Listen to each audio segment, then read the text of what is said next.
পশ্চিমবঙ্গের সভায় এসে বাংলাকে ধ্রুপদী ভাষার মর্যাদা দিয়েছেন প্রধানমন্ত্রী নরেন্দ্র মোদী, কিন্তু দেশ জুড়ে বিজেপি শাসিত রাজ্যগুলোতে বাঙালির উপর অত্যাচার কিন্তু চলেই যাচ্ছে। এতদিন ছিল হেনস্থা, গ্রেফতার আর বার। এবার সেই সব কিছুকে ছাপিয়ে গিয়ে মহারাষ্ট্রে পুলিশের হাতে মৃত্যু হলো নির্যাতিতা পরিযায়ী শ্রমিকের, বাংলায় কথা বলার অপরাধে। হ্যাঁ, আবারও বলছি, স্রেফ বাংলায় কথা বলার অপরাধে মুম্বাইয়ের ডিটেনশন ক্যাম্পে টানা 4 দিন আটকে রাখা হয় ওই পরিযায়ী শ্রমিককে। আর এই 4 দিনের ভিতর তাকে কিছু খেতেও দেওয়া হয়নি, চলে অত্যাচার পর্যন্ত। বাড়ি ফিরে অসুস্থ হয়ে পড়েন ওই পরিযায়ী শ্রমিক গোলাম মন্ডল, কিন্তু হাসপাতালে ভর্তি করা হলেও বাঁচানো যায়নি তাকে। সোমবার রাতে হাবড়া হাসপাতালে মৃত্যু হয় গোলাম মন্ডলের। বর্ধমানের সভা থেকে এই নিয়ে কিন্তু সরব হয়েছেন মুখ্যমন্ত্রী মমতা বন্দ্যোপাধ্যায়।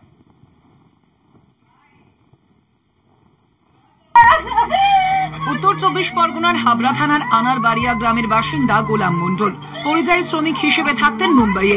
বাংলা বলার অপরাধে মাস 2 আগে পুলিশ তাঁকে তুলে নিয়ে গিয়ে ডিটেনশন ক্যাম্পে রাখে বলে অভিযোগ গোলামের মেয়ে মার্জিনা খাতুনের।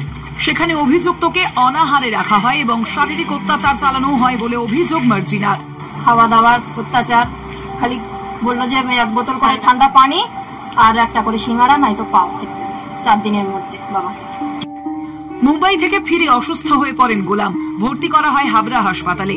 সোমবার সেখানেই মৃত্যু হয় পরিযায়ী শ্রমিকের। গোলামের মৃত্যুকে সামনে রেখে মঙ্গলবার বর্ধমানের সভা থেকে তোপ দাগেন মুখ্যমন্ত্রীও। বারাসাতের হাবড়া সম্ভবত আমার যে ভাইটিকে মুম্বাইতে পিটিয়েছিল সেই ভাইটি মারা গেছে। এইরকম অনেক অত্যাচারের শিকার হচ্ছে আমাদের বাংলা থেকে যারা কাজ করতে যাচ্ছে।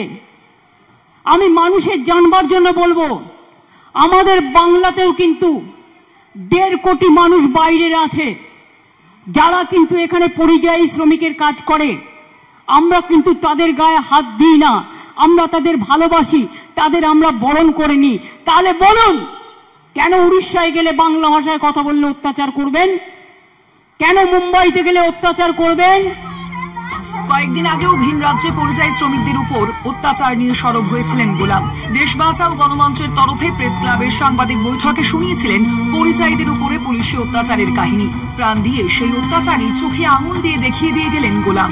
হাবড়া থেকে দেবাশিস মণ্ডলের রিপোর্ট, কলকাতা টিভি।